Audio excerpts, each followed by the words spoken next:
Hello everyone.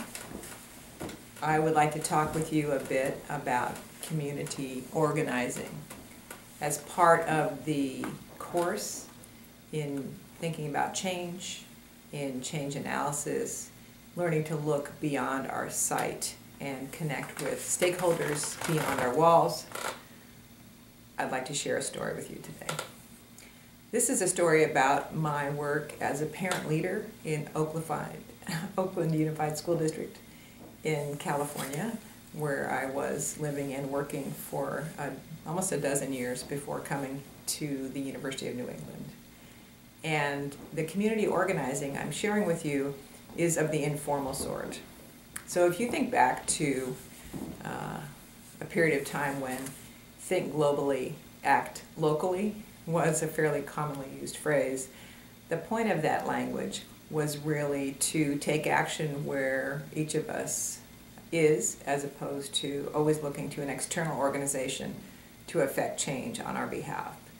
As leaders, we are constantly challenged to make a decision. Do I take action immediately, here and now? Do I look outward and try to change policy?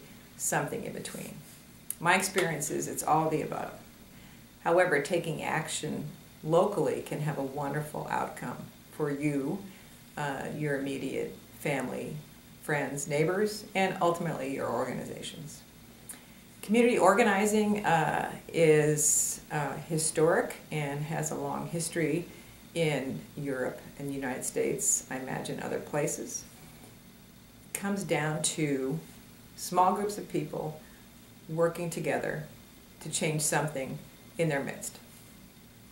My experience was as a parent in a neighborhood in Oakland with an elementary school called Glenwood Elementary, and this school had a place in the hearts of the neighborhood.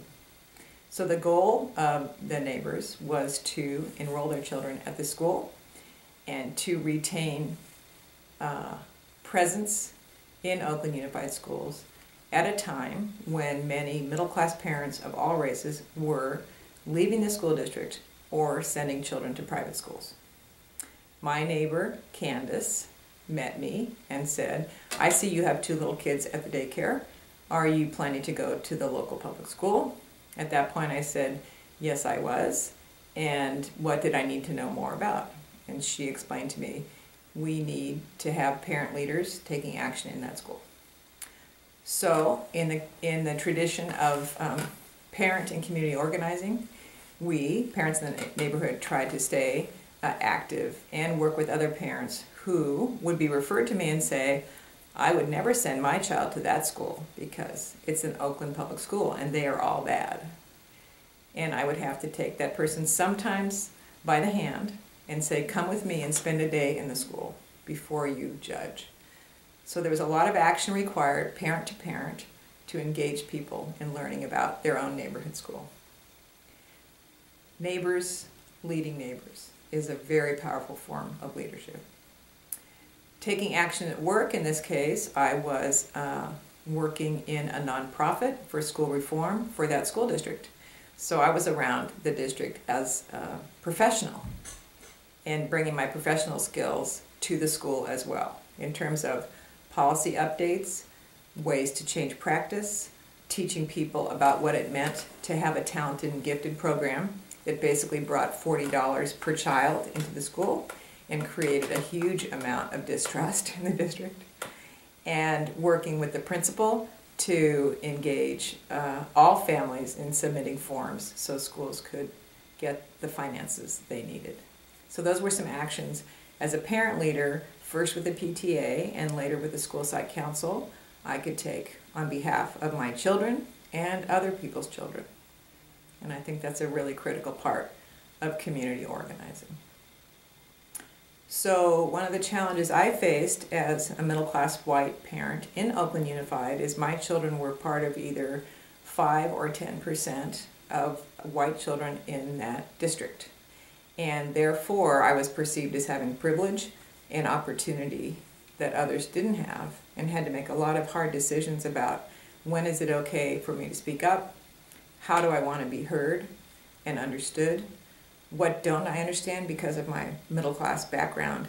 And how can I make connections with people who don't look like me, who don't speak English, who have different experiences than I do? A lot of community organizing is recognizing one's cultural, linguistic, racial, class limitations and taking action anyway. And I would say that was probably one of the greatest lessons. One of the stories I tell about learning about my privilege was when another parent talked to me about how she would never send her child to school with her hair uncombed. And I thought, well, why would that matter? There's white privilege talking. A black or brown parent sends an unkempt child to school. Often school leaders, teachers will say, those parents don't care. I, on the other hand, sent my white children to that school pretty frumpy some days, hair uncombed, crummy clothes, shoes beat up, without a thought that someone would judge me because of how my child looked. That's a very important part of understanding one's membership in a community. The living with privilege and acting anyway is a very important part of the work.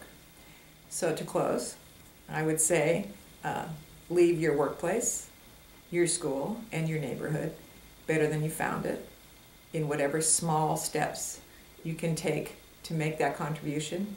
And do consider that those small steps inside your schools, your children's schools, your communities, your agencies, can have an effect on what goes on at the larger level of the organization. And that conversation is for another day. Thank you so much.